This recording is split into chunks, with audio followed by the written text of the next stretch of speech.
First reading, Acts chapter 1 verse 15 to 17, 20 to 26. One day Peter stood up to speak to the brothers. There were about 120 people in the congregation. "Brothers," he said, "the passage of Scripture had to be fulfilled in which the Holy Spirit, speaking through David, foretells the fate of Judas, who acted as guide to the men who arrested Jesus.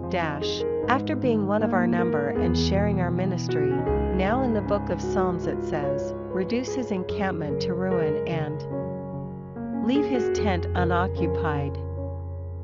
And again, let someone else take over his office, out of the men who have been with us the whole time that the Lord Jesus was living with us, from the time when John was baptizing until the day when he was taken up from us. One must be appointed to serve with us as a witness to his resurrection." Having nominated 2 candidates, Joseph known as Barsabas, whose surname was Justus, and Matthias, they prayed, "Lord, you can read everyone's heart. Show us therefore which of these 2 you have chosen to take over this ministry and apostolate, which Judas abandoned to go to his proper place." They then drew lots for them, and as the lot fell to Matthias, he was listed as one of the 12 apostles. Responsorial Psalm, Psalms chapter 113 verse 1 to 8. Alleluia. Praise, servants of Yahweh, praise the name of Yahweh, blessed be the name of Yahweh, henceforth and forever, from the rising of the sun to its setting.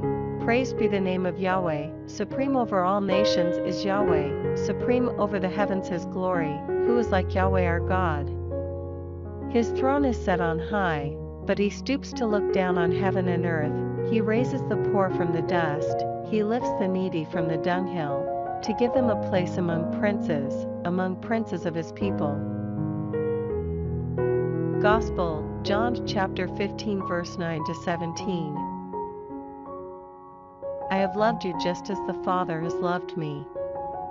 Remain in my love. If you keep my commandments, you will remain in my love, just as I have kept my Father's commandments and remain in his love. I have told you this so that my own joy may be in you and your joy be complete.